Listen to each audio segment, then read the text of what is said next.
N'uyu munsi umuntu aragenda agatoragura ibintu mu ndirimbo z'abapagani, agatoragura ibintu mu bintu byama bipfuye kuri YouTube, yarangiza agashaka ko biba component zigize iby'abantu b'Imana bagomba kubakira. Even today you look at things you pick from YouTube which are sung by secular artists and you want to bring them in the system of the church. Timoteyo yabwiwe yuko agomba gutoza abagore n'abakobwa kugira isoni, bakirimbisha imirimo myiza aho guharanira kwerekana imyenda n'uburyo basa.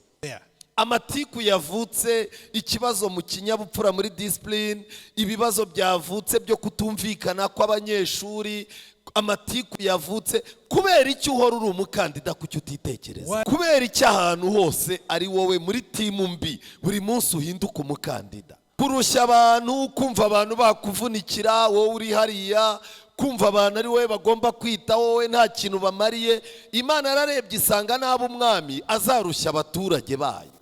Eliab was a person who was a self-seeker. He thought everybody owed him something and had to work for him. And God saw that with this type of character, once he becomes a king, things will be worse. Hano hari abahungu ubuzima bwabo ari ubwo kurusha ababyeyi, aho ku ishuri bari baba bashaka abantu babavunikira, ukeneye kuba umuntu w'igisubizo aho kuba umutwaro. Hari umuntu ukundana nawe abantu bagatangira gutegura isanduku y'uko uzapfa byanga byakunda. Kwiringira TV, ubutumwa bwiza kuri benshi, gukizwa kwa benshi. Matayo 24 umurongo wa 14. Muri iki gitondo tugiye kwiga n'ikigisho kivuga ngo icyo wakora ngo ubusore bwawe butagawa. This morning is what do I ought to do so that my youthfulness will not be despised. Shobora kubona ukabona umuntu ni umujene mwiza, umukobwa mwiza, umuhungu mwiza, ariko wamureba ababyeyi bakakubwira ngo ni ukumubona mu myenda buriya nta kintu atumariye. You might look at a beautiful young girl, a handsome young boy, and he's everything that you would think of, but when you talk to their parents, they say that man, that person might be well dressed, but he's not any useful to us. Shobora kubona umuntu yicaye ku ishuri, waganira n'umwarimu akakugayira umuntu kandi wabonaga ari umuntu usobanutse. You might see somebody at school, but when you talk to the teachers, they say that person is not very useful. Kandi umuntu ugize umugayo angana nk'uko mungana niyo abaye umugabo cyangwa umugore, abantu bamuzi bakomeza kumugaya. I want to tell you that if you are despised at this age, that will follow you until you are a big person. Umuntu aramutse ashaka yuko kujya mu ijuru bisaba kwandikisha, gusinyisha urupapuro, akaguha impapuro 6 ugomba gusinyisha ngo ujye mu ijuru. If going to heaven required signing 6 papers, urupapuro rumwe bakaruzana mu ishuri, abanyeshuri mwigana bakagomba kugusinyira ko wajya mu ijuru koko. The first paper is brought to school and your fellow students are supposed to sign for you. Urundi rupapuro rukajya hurara, ukagomba gusinyirwa n'abanyeshuri murarana ndetse n'abashinzwe ubuzima bwa hurara. The first paper is brought to class and the second paper is taken to the dormitory and the one in charge of your dormitory is supposed to sign for you. Urundi rupapuro rukagenda rugahabwa papa wawe na mama wawe ngo barusinyeho koko babona uramutse ugiye mu ijuru nta kibazo cyavukayo. The third paper is given to your parents, your mother and father, so that they sign for you, saying that if you go to heaven, there will not be any problem in heaven. Urundi rupapuro rugahabwa abayobozi b'idini usengamo bakurikije ibyo Bibiliya isaba kuba bagomba kugusinyira ko wajya mu ijuru. The fourth paper will be taken to the religious leaders who will have to sign for you as people who have been following you spiritually. Urundi rupapuro rugahabwa umuntu mwagiranye ikibazo kugira ngo nawe agusinyire ko wajya mu ijuru. The other paper, the fifth paper, will be given to somebody whom you have had issues with and to make him sign for you or her sign for you. Urundi rupapuro rugahabwa wowe ku giti cyawe ngo wicare utuze ushyire ubwenge ku gihe nurangiza wisinyire. This last paper is given to you yourself. You take your time and reflect about your life and sign for yourself a recommendation. Byaba bigoye kuri wewe kujya mu ijuru kubera ko aho hantu hose uhafite umugayo. It will be a problem for you to go to heaven because in all those categories you have been despised. Ariko kubw'imbabazi z'Imana n'ubuntu bwayo Imana ihindura amateka, tuzinjira mu bwami bw'Imana kubw'icyo Kristo yatwandikiye. Because of the mercy of God, all those categories will be ignored because Jesus has made a sacrifice. Muri iki gitondo nagira ngo tugaruke ku musore mwiza badusomeye mu byanditswe byera witwa Timoteyo. I want to ask this morning to go back to this young man called Timothy. Timoteyo ababyeyi be papa we yari umugiriki, abagiriki bari abapagani. Timothy's father was a Greek, and that time the Greeks were pagans. Kandi mama we yari umuyahudikazi wari waracitse intege ariko aza kongera arakanguka akunda iby'Imana. His wife, or Timothy's mother, was a Jew who had sidetracked in religious matters, but she later came back.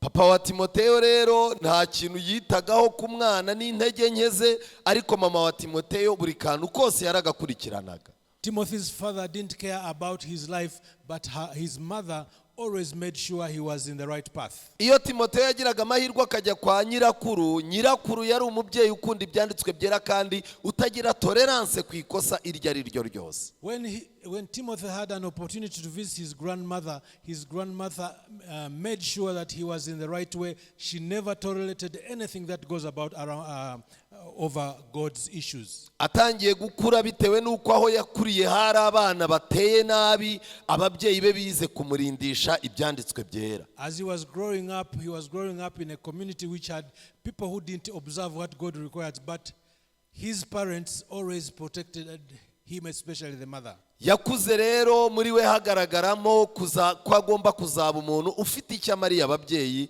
ndetse akagomba no kugira icyo amarira Imana. As Timothy grew up, he decided that he is going to be somebody who is very important, especially to his parents. Timoteyo yakunze umwami Yesu mu mutima we, hazamo umuriro wo kumva akeneye umwami Yesu ndetse akeneye kumukorera. Timothy loved Jesus Christ, and in himself came a zeal to work for God. Ntabwo nzi abantu bari hano muri iki cyumweru mwumvise muri mwe hazamutsemo umuriro w'ikibatsi wo kumva mushaka kwiyegurira Imana kandi mwumva mwifuza no kuyikorera. Niba muri mwe hari abagize icyo cyifuzo mushyire ikiganza hejuru ndebe.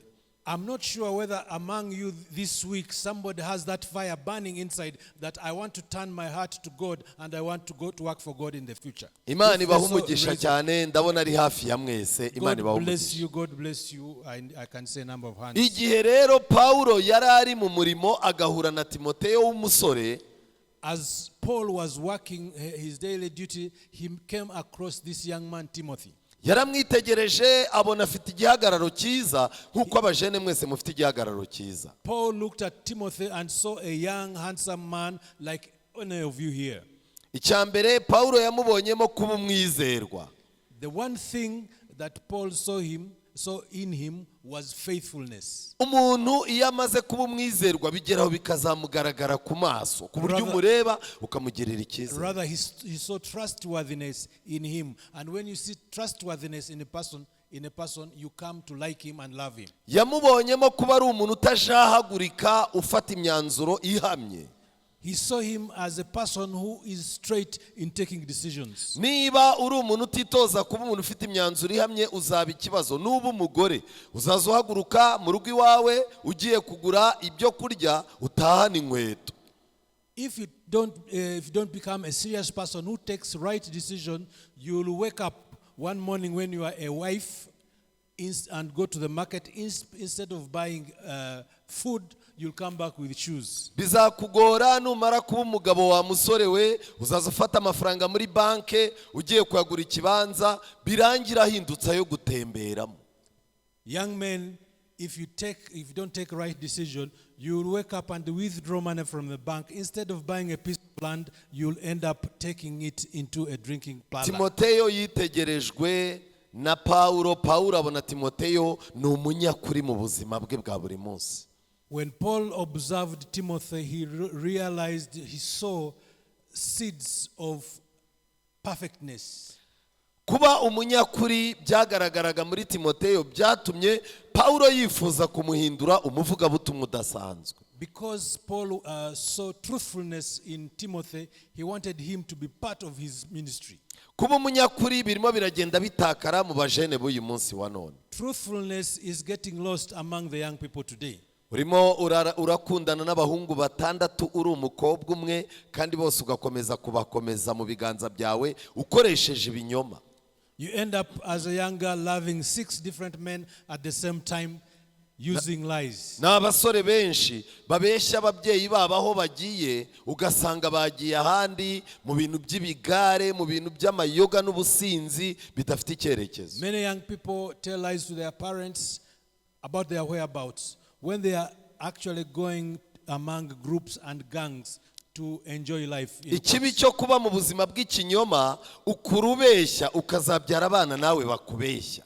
The disadvantage of being when you are untruthful, you grow up telling lies, and at the end of the day when you have your own children, they will also lie to you. Yakobo yabeshye se, birangira nawe abana be bamubeshye kandi agira agahinda gakomeye. Jacob told lies to his father. At the end of the day when he had his own children, they lied to him and he died a sorrowful person. Yabeshye ashaka umugisha, ariko nawe bamubeshye ku mwana we yapfuye Yosefu. Yakobo amara iminsi akora ikiriyo kandi umwana atarapfuye. Jacob lied about his birthright. He stole a birthright from his brother. But when he grew up, his own children, told him lies about his own son who had died. And he made a vigil of a person who is not dead. Irarika ry'Imana rero naho ryatangiriye, kuko Paulo yabwiye Timoteyo mu gitabo cya mbere cya Timoteyo, urwandiko rwa mbere rwa Timoteyo igice cya mbere umurongo wa 12, yaramubwiye ngo ndashimira Kristo Yesu umwami wacu wambashishije yuko yatekereje ko ndi uwo kwizerwa akangabira umurimo we.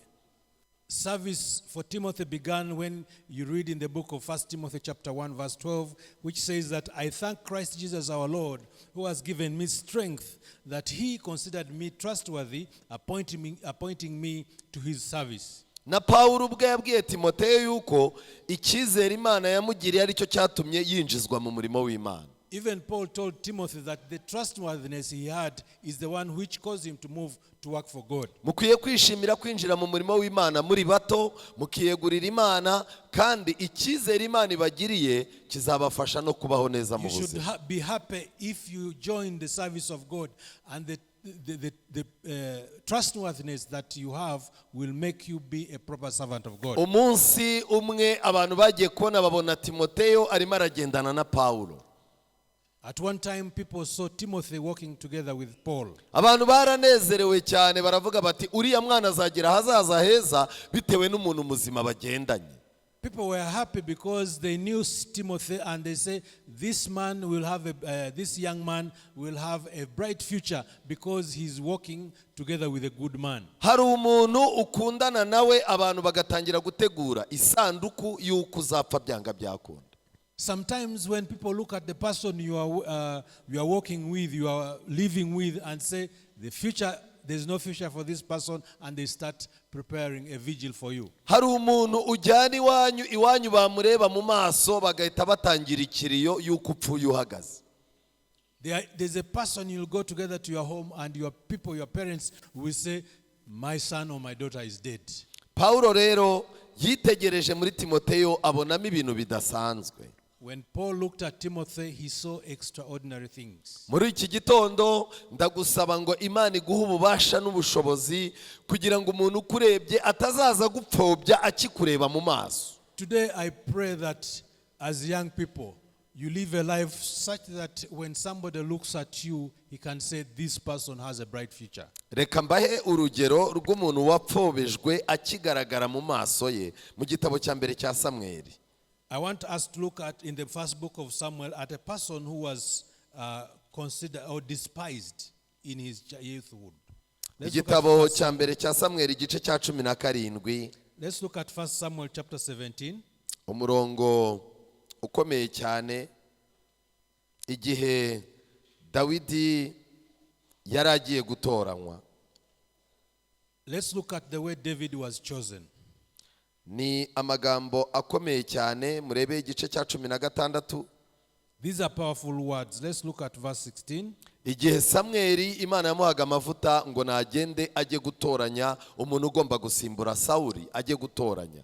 This is a time when God gave oil to Samuel and gave him instructions to go and anoint somebody who is going to be the king in the future. Dawidi yari yagiye kuragira intama, iwabo hari hasigaye abasore 7 b'abajene.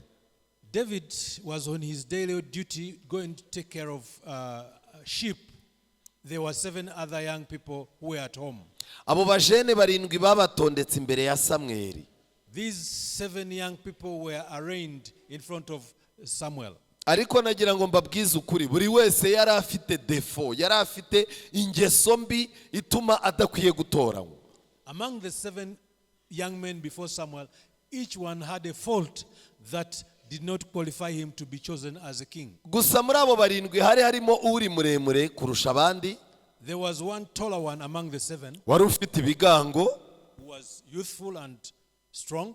mu maso wabonaga aramutse abaye umuyobozi yavamo umuntu muzima. You would look at the face value and say, this is going to be a powerful leader. Samweli azunguza umutwe aravuga ati uyu kabisa uko biri kose arasobanutse. When Samuel looked at him, he said, this is the right person. Mu gihe yavugaga gutyo yuko uwo ngo byibuze ari upfa kugerageza, As Samuel was contemplating, thinking that this one is at least better than the others, Imana kuko itareba nk'uko abantu bareba, Imana yavuze amagambo ababaje.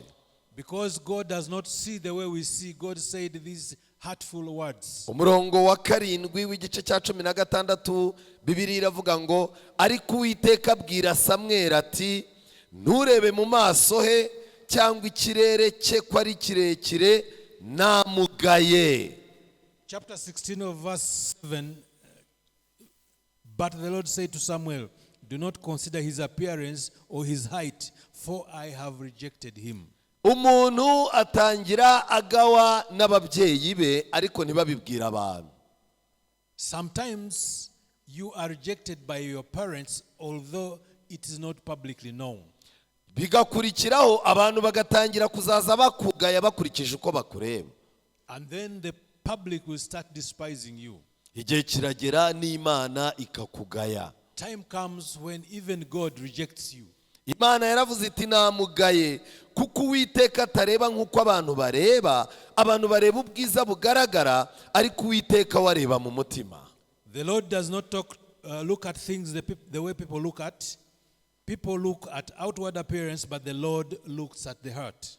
Ntabwo kugira isura nziza, kugira umuryango mwiza ukomokamo, kwiga ku kigo cyiza, ukagira amashuri meza ari assurance yuko uzabaho neza mu buzima nuramuka uri umuntu ufite umugayo. If you are beautiful, if you come from a good home, if you go to a good school, if you have good grades, does not qualify you to be a servant of God. Gereza muri wowe ukuremo component z'ibintu by'amafuti, ushyiremo ubutwari n'ubunyangamugayo. Try your best to remove the components of sin and try to look at characters that will build you to work for God. Nagerageje kwinjira mu gitabo cyitwa abakurambere n'abahanuzi kinsobanurira Bibiliya kugira ngo menye ni ibiki Imana yabonye kuri Eliab bikarangira imugaye. I read a book called Patriarchs and Prophets, which describe or illustrate the Bible to show what do people really want to work for God look for. Eliab yabaye rejected kubera inenge eshatu uyu munsi nsaba ngo Imana igukureho. There was a young man called Eliab who was rejected because of 3 particular reasons. Icyambere, First, Eliab ntago yubahaga Imana. Eliab never obeyed God. Yakundaga kwiyubaha cyane ku buryo kuri we Imana ibintu by'Imana nta kintu byari bivuze. Eliab always looked at himself and felt proud, and the word of God meant nothing to him. Icyakabiri gikomeye, Number 2, yari umwirasi. he was a proud person. Imana yararebye isanga uko ari umwirasi naba umwami azaba umwirasi biruseho. When God observed him, he saw this young man is very proud. Bishoboka If he becomes king, he will be worse. Bishoboka ko nawe waba uri umwirasi, uri umwiyemezi, uri umuntu ubona abandi ukabona baraciriritse bameze nk'inkweto wakwambara ugakandagira uko ushaka. It may be possible that you are today very proud, you despise everybody, and you think everybody is lower than you. Biri muri gahunda y'Imana rero ko umuntu w'umwirasi Imana idashobora kumushyira hejuru, kuko imushyize hejuru n'ubwirasi bwe bujya hejuru. It is God's plan, therefore, that if you are proud, God cannot raise you up, because if you are up there, you will start stepping on people's toes. hari abakobwa witegereza ukareba uko agenda, ukareba uko areba, uko avuga, ukabona ubwirasi niyo component yakuze mu buzima bwe cyane. To some young ladies, you look at them, the way they talk, the way they look, and you see a component of pride. Ntabwo ushobora kugirirwa icyizere n'Imana uri umwirasi. God cannot trust you if you are full of pride. Ikintu cya gatatu Eliab yari afite cyatumye Imana imureka. Number 3, why Eliab was rejected. Muri icyo gitabo bambwiye ko yari afite umuco wo kurushya abantu. In this book, Patriarchs and Prophets, it says Eliab had a character of being very difficult. Kurusha abantu, kumva abantu bakuvunikira wowe uri hariya, kumva abantu ari wowe bagomba kwita wowe nta kintu bamariye. Imana yararebye isanga nabo umwami azarushya abaturage bayo. Eliab was a person who was a self-seeker. He thought everybody owed him something and had to work for him. And God saw that with this type of character, once he becomes a king, things will be worse. Hano hari abahungu ubuzima bwabo ari ubwo kurushya ababyeyi, aho ku ishuri bari baba bashaka abantu babavunikira, ukeneye kuba umuntu w'igisubizo aho kuba umutwaro. There are young people here who always disturb their parents. They think everybody on this world owes them something. Such people are a burden to society. Kubera icyo ahantu hose ari wowe muri timu mbi buri munsi uhinduka umukandida. Why is it that wherever there is something burning, wherever there is a problem, you are there?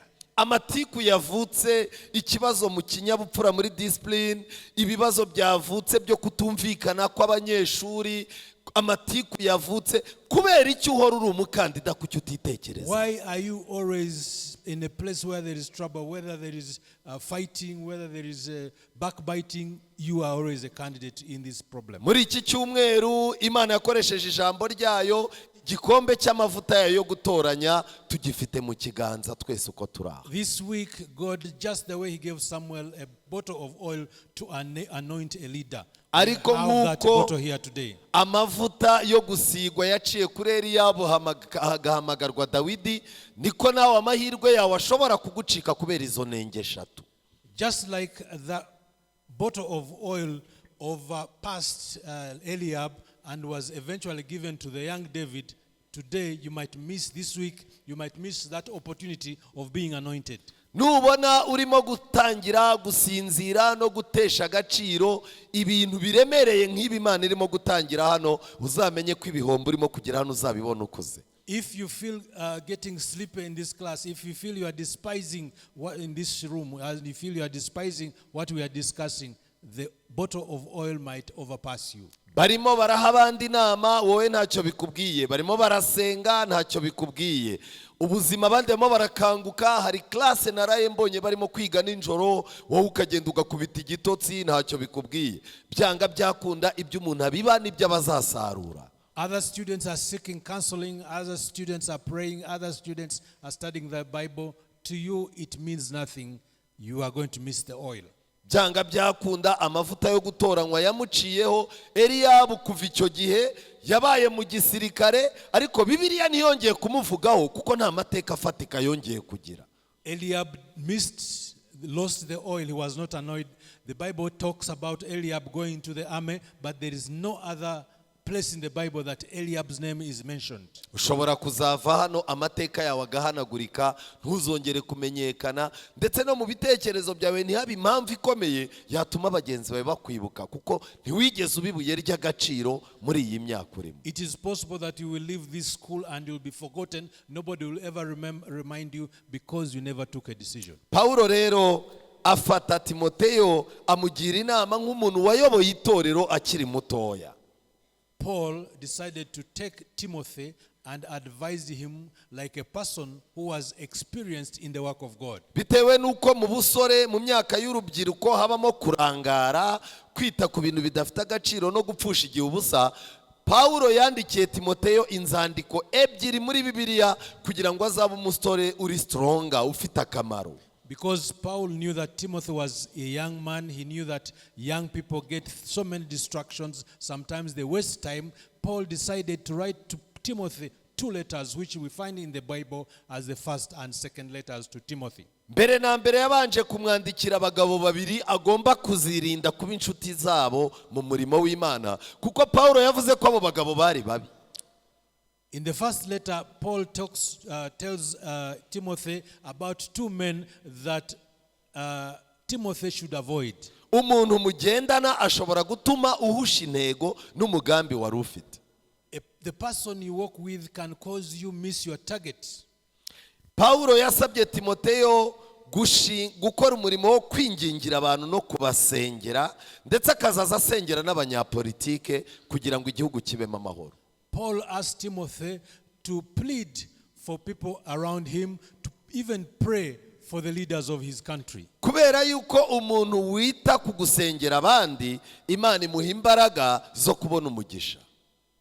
Because when people pray for others, God gives him power and blessings. Hano hari abana bafite ibibazo mu miryango yabo, hari abana bafite ibibazo mu mibiri yabo, hari abana bafite ibibazo no mu mico yabo, bakeneye gusengerwa, kandi ni wowe ugomba gusengera bagenzi bawe. Among you here, the people who have issues at home, people who have their bodies are sick, people have other psychological issues, it is your duty as an individual to pray for them. Paulo yakanguriye Timoteyo kwitoza ibyanditswe byera kugira ngo abe umuntu uzaza ufasha abantu kumenya ijambo ry'Imana batajandajanda. Paul called upon Timothy to exercise always to study the word of God so that he might be able to help the people in his society. Bitewe nuko itorero ry'Imana rigomba kubamo gahunda, Paulo yandikiye Timoteyo ko agomba kwita cyane ku kwigisha abagore uko bambara. Because we have order in church, Paul advised Timothy to always teach young women and women how to dress. Kuko muri icyo gihe umuntu yaragendaga agatoragura ibintu ku isoko, agatoragura ibintu ahantu baramiriza ibigirwamana, agashaka kubyambara ngo abizane mu nzu y'Imana. Because at that time, young people used to go to the market and buy everything, even those things which were adorned when they are worshiping idols, and she would bring them into the house of God. N'uyu munsi umuntu aragenda agatoragura ibintu mu ndirimbo z'abapagani, agatoragura ibintu mu bintu byama bipfuye kuri YouTube, yarangiza agashaka ko biba component zigize ibyo abantu b'Imana bagomba kubakira. Even today, you look at things you pick from YouTube which are sung by secular artists, and you want to bring them in the system of the church. Timoteyo yabwiwe yuko agomba gutoza abagore n'abakobwa kugira isoni, bakirimbisha imirimo myiza aho guharanira kwerekana imyenda n'uburyo basa. Paul told Timothy to tell the young ladies, young girls, how to adorn their hearts, not adorn themselves externally. Niyo mpamvu yamusabye kwita ku bintu bigendanye n'uburyo bazaza bambara imyenda bagomba kwambara, ntibagaharanire gushaka imyenda ihenze ku buryo bisaba ko bakora ibyaha ngo bagere kuri iyo myenda. Paul particularly stressed on the issue of dressing, not to try to dress expensively and showing their bodies. Paulo yamugaragarije ko mu gihe umuntu yambaye umwami Yesu ntakeneye kwambara imikufi ngo imuzamure mu gaciro, kwambara amashenete, amaherena n'ibindi bintu bimeze nk'ibyo ngo uzamure value yawe, kuko umwami Yesu wambaye niwe gaciro kawe. Paul tells Timothy that when you grow up, Paul tells Timothy when you dress up, when you dress the clothing of Jesus Christ, you don't need to add value to yourself by adorning expensive chains and earrings. Bitewe nuko umusatsi ufite ubusobanuro mu nzu y'Imana, Paulo yasabye Timoteyo kutemerera abagore kwinjira mu kintu cyari kigezweho cyo kuboha imisatsi. Because hair has an important aspect in human life, Paul asked Timothy to tell women not to braid their hair. Paulo yakomeje agira inama Timoteyo, amukangurira gushakisha abantu bagomba kuzaza bakora mu nzu y'Imana. Paul tells Timothy and advises him on who is fit to work in the house of God. Inzu y'Imana igomba kugira abantu bayikoramo kugira ngo abantu bamwe badahora imbere y'abandi.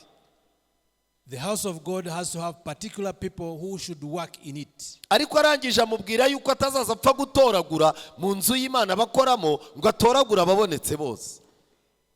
Paul told him to select the exact people who should work in the house of God. Not everybody is qualified to work in the house of ibyo God. rero abantu bakora mu nzu y'Imana Pawulo yabwiye Timoteyo ko azaza areba ubunyangamugayo bwabo. People who work in the house of God should be people who have high dignity. Abantu batanywa ibisindisha. People who don't drink alcohol. Umuntu unywa inzoga ari umuririmbyi, ari umubwiriza, ari umudiyakoni ni ikizira imbere y'Imana. It is forbidden to work for God, to work in the house of God when you are a drunkard. Niba icyo kintu gifite usaba Imana kugira ngo udakomeza gupfa uhagaze. If you have that issue, may you ask God to forgive you and to get abantu bagomba gukora mu nzu y'Imana. Pawulo yabwiye Timoteyo kureba abantu bagira gahunda mu buzima bwabo. People who work in the house of God should be people who have order in their lives. Birababaje kukubona uri umuririmbyi ku ishuri ariko abashinzwe ikinyabupfura bakuzi nk'umuntu utajya ugira ubuzima bugira gahunda namba mu buzima. It is an issue, a problem, if people see you singing in a choir, but outside there, people think you're a person who has no order at all. Igitanda umuntu akubonye hano urimo kuririmba agiye ku gitanda cyawe asanga ni wowe uhagarariye umwanda, uri umupromota w'umwanda huri. It would be wrong if you are here singing and if somebody goes to your dormitory and look at your bed, you are the one in charge of disorderliness. Umuntu utagira gahunda ntakwiriye kugira ikintu akora mu nzu y'Imana. If you are disorderly, you ought not to work in the house of God. Umuntu ubwira ngo ni igihe cyo kwinjira ukabona arasohotse. A person you tell let's go in and you find he's going out. Umuntu ubwira ngo tugiye gukora ibi ugasanga arakora ibindi. You tell him to do this, he's doing something opposite. Umuntu ubona afite ikibazo cy'imyumvire. Person who never understands. Akwiye kubanza gusengerwa mbere yuko yinjira mu bintu by'Imana. Such a person ought to be prayed for before he works in the house of God. Mu gutora umuntu ugomba gukora mu nzu y'Imana agomba kuba afite ubwenge bwo kwigisha. A person who is to be chosen to work for God should have that ability to be able to teach. Kandi agomba kuba ashimwa n'abantu badasenga. And even the people who are non-believers should be able to recognize that this is bagomba kwicara bakavuga bati nubwo tutari abakristo ariko byibuze uriya mukobwa wanyarakanyakanya iyo aba abantu bose bameraga nk'uriya mukobwa. People outside should be able to say that even if I'm not a prayerful person, I'm not a Christian, but I know this person has a good character. Pawulo yasabye Timoteyo kwita cyane ku badamu n'abakobwa bakiri bato. Paul asked Timothy to take care of the young ladies and the girls. Yamusabye yuko abantu bakuru agomba kububaha, ababyeyi b'abadamu akabagira inama akabasengera nk'usengera mama we, ariko abakobwa agomba kubafata nka bashiki be kandi agakoresha ubwenge mu gihe arimo gufasha abo bantu. Paul told Timothy to respect elders, but look at the mothers, to the elderly ladies as his mother, and the young ladies as their sisters, and he should pray for them and work for them. Nk'umusore rero igihe Timoteyo yabwirwa guko azaza yitwara imbere y'abakobwa yabwiwe yuko agomba kubikora n'ubwenge. As a young person, when Paul was telling him to work with the ladies, with the girls, he asked him to be wise when doing that. Iyo ufite ikintu ushinzwe mu nzu y'Imana ugatangira kuzaza wirirwa ukabakaba abakobwa ukora mu masutiye yabo ubakabakaba ibibero amavuta y'Imana kuvaho. If you are in charge of anything in church and the people you are responsible for, you start touching them inappropriately, you are missing the oil. Nubona umukobwa ukora inshingano zo mu nzu y'Imana ukabona arasimbuka mu bahungu baramukabakaba uko bashatse uzamenye ko nta mavuta y'Imana muriho. If you are a young girl working in the house of God and you don't respect the house of God, you are playing around with young men and they are touching you inappropriately, you know you are not fit to work for kuko mu bihe nk'ibyo Satani asahura abantu ikimana yabahaye. Because in such times it's when the devil grabs you from what God intended you for. Paulo yakomeje kubwira Timoteyo yuko iminsi yabaye mibi. Paul tells Timothy that times are bad.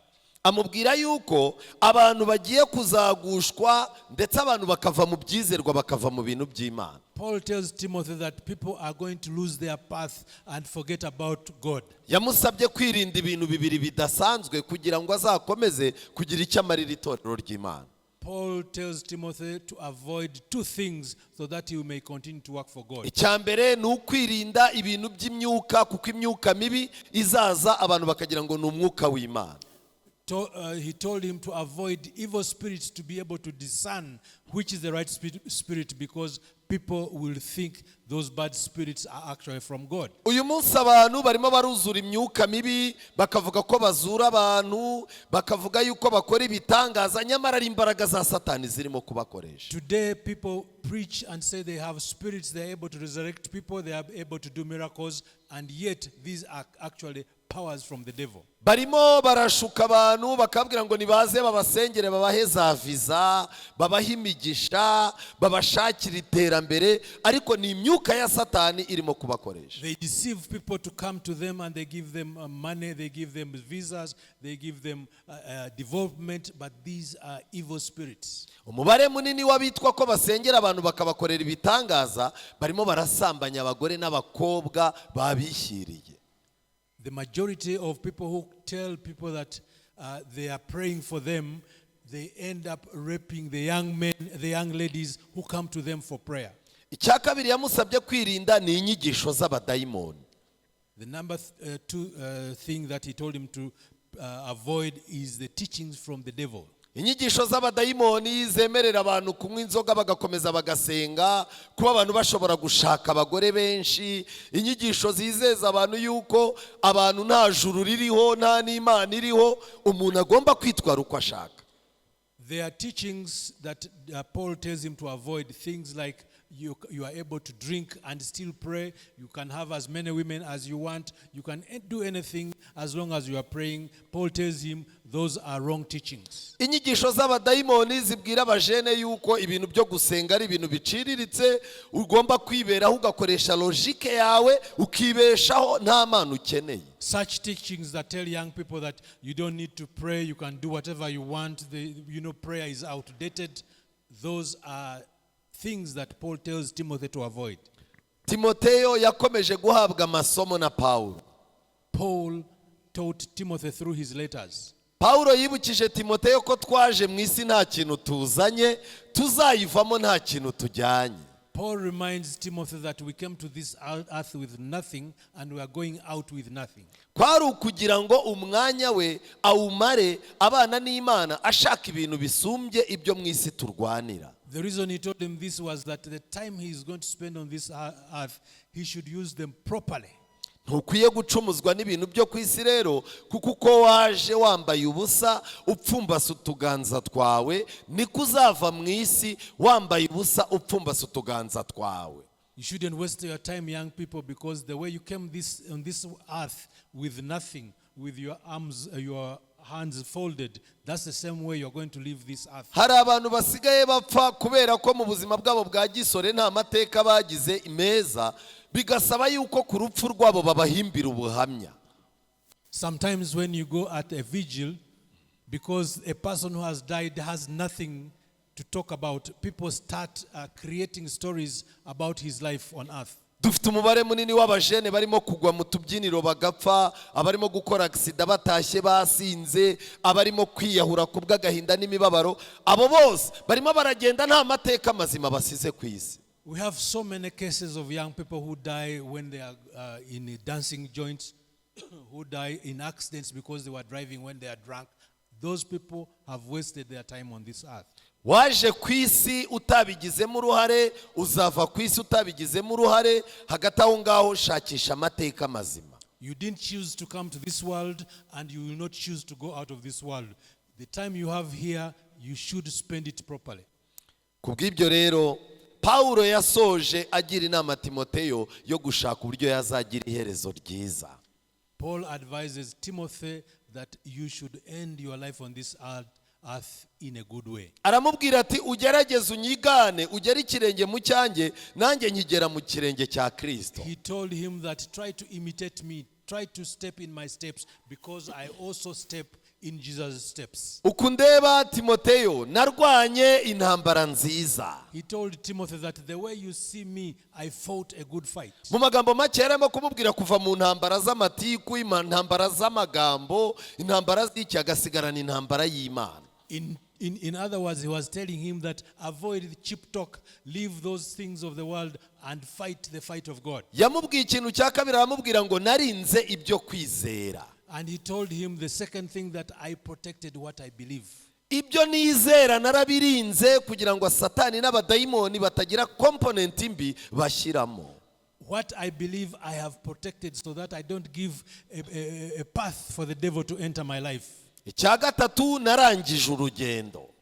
The third one, I have completed the race. Hari abantu benshi bari aha batangiye urugendo rw'iby'Imana, ariko kubera ubuzima, kubera ibigeragezo, kubera amakuba cyangwa n'imitego ya satani batazarusoza. There are many people who have started the journey of faithfulness, but because of many issues along the way, they might not end up well. Kubw'ibyo rero ukwiye gutekereza cyane kuzasoza urugendo neza. For that reason, it should be purpose in your life that you end up this race faithfully. Paulo yaramubwiye ngo ibisigaye uko mbona mbikiwe ikamba ry'ubugingo. Paul tells Timothy that as I see things, I'm waiting for a crown. Ikamba ry'ubugingo ni ikintu gikomeye dukwiye gutekerezaho mu buzima bwacu bwa buri munsi. The crown of life is something that we ought to think about in this life. Ikamba ry'ubugingo riri hafi yawe, ariko nuramuka ujagaraye mu mutwe ntabwo Imana izarikwambika. The crown of life is in front of you, but if you are not careful, Jesus will not put that crown on your head. Ndagira ngo muri uyu mwanya mbahe isomo mwandika ahantu mutazibagirwa mu buzima. I want you to take note of this scripture that I am going to give you. Shaka ahantu wandika iri somo niba ufite bike. Get a pen and write down this. Iri somo ushaka ahantu ryandika mu buzima bwawe, nubwo wakwibagirwa ibindi bintu byose, iri somo ntuzaryibagirwe ko warikuye muri aya materaniro. Take note of this scripture, that even if you forget everything we talked about this week, iri somo nibiba byiza Imana igufashe uzaryandike muri computer yawe, uzarishyiraho ureba buri gitondo, uzarishyire mu mwuka wawe utekererezamo buri munsi. If possible, write this scripture in front of your computer, a place where you can see it every day and contemplate on it every time. Igihe uzagira amahirwe yo kuba umugabo cyangwa umugore, iri somo mu byo uzahamo umwana wawe mu munani naryo uzarimwibutsa ryitondere. When you get the opportunity to have your own family, to have your own children, make sure that you give your children this scripture. Ni isomo dusoma muri Yeremiya igice cya 31. We read this scripture in the book of Jeremiah chapter 31. 31 umurongo wa 19. We look at verse 19 of chapter 31. Yeremiya ubuzima bwe bwari ubuzima bugoye, ntabwo abantu bose bavuka bari mu biganza by'Imana, twese tuvuka turi kure, ariko umwuka w'Imana akatwegeza hafi yayo. Jeremiah's life was not easy. He had issues, but he gave his life to Jesus. Umurongo wa 19. We shall read verse 19. Nukuri namaze guhindurwa ndihana. After I strayed, I repented. Kandi namaze no kwigishwa nikubita ku matako. After I came to understand, I beat my breast. Naramwaye ndetse nkorwa n'isoni. I was ashamed and humiliated. Kuko nari mfite umugayo w'ubusore bwanjye. Because I bore the disgrace of my youth. Yeremiya yagaragaje ikintu kidasanzwe. Paulo ati ntihakagira umuntu ugaya, upfobya, upinga ubusore bwawe. Paul says that nobody should discredit or despise your youthfulness. Ukwiye kurwana intambara kugira ngo udapfobywa rero. You should fight tooth and nail to make sure that nobody despises you. Ukwiye kurwana intambara yo kugira ngo utanengwa. You should always pray and work that nobody despises what you do. Igikenewe ni ikihe? Ukeneye guhindurwa umutima. You need your heart to be changed. Ukeneye kwihana. You need to repent. Ukeneye kwigishwa. You need to be taught. Ibyo bintu bitatu nibitaboneka mu buzima bwawe, if you don't get those three things, uzahorana ikimwaro n'umugayo. You will always be ashamed and humiliated. Ndagira ngo mwongere munsubiriremo ibi bintu. Icyambere, umuntu akeneye guhindurwa. Musubiremo. Dukeneye kugira gute? I want you to repeat this. Vuga cyane mu Kinyarwanda. Dukeneye guhindurwa. Icyaka dukeneye kwihana. Musubiremo. Dukeneye kugira gute? What do we need? kwihana. We need to Icya repent. gatatu dukeneye kwigishwa. Dukeneye kugira gute? We need Suhuza to be mugenzi taught. wawe umubwire ngo Imana iguha ibi bintu bitatu mu izina rya Yesu. Tell your neighbor that God should give you these things in your life. Bimusabire kugira ngo atazanengwa kandi akava mu buzima bw'isi Pray for your ntacyo neighbor agezeho. so that God will grant you these three things. Muri iki gitondo nsoza icyigisho cyacu, As I close this ndagira ngo morning, mbabwire yuko nta muntu uzongera kugira icyo yitwaza imbere y'Imana. you will have no reason to put before God. Kwitwaza yuko mu babyeyi bawe hari umubyeyi udakunda Imana, Timoteyo ntabwo yabyitwaje. Having parents who don't observe God is not an excuse today. Kuvukana n'abantu badakunda iby'Imana ntushobora kuzabyitwaza. Growing up in a family that doesn't obey God is not an excuse for you. Kuvukira muri quartier mbi ntabwo ushobora kuzabyitwaza. Having grown up in a wrong community is not an excuse. Kubw'ibyo ubusore bwawe ukwiye kubwegurira Imana. For that matter, young people, your youthful life should be dedicated to God. Muri iki gitondo ubusore bwawe bugiye guhinduka indogobe Yesu agendaho, abantu bakazunguza imikindo mu kirere bakavuga hoziyana. This morning, I pray that your life should be a donkey that Jesus can ride on, so that when people see you, they raise the leaves, appreciating your Muri presence. iki gitondo ubusore bwawe Imana igiye kubugira ikiraro abantu buririraho binjira mu marembo y'ubwami bw'Imana. This morning, let your life be a bridge that people will pass on when they are going to Muri go iki to see gitondo Jesus. ubusore bwawe Imana irashaka kutuma bubengerana kugira ngo bugire icyo butanga mu musaruro mu nzu y'Imana. Today, God wants your life as a young person to shine for the others.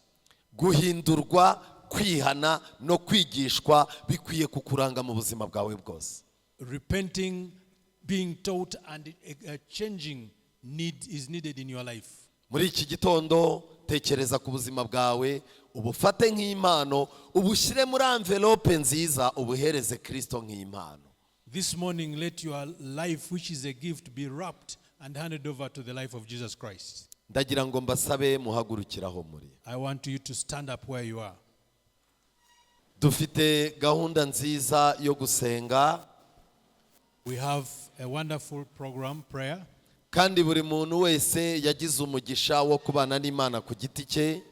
And everybody has had time to have time with God individually.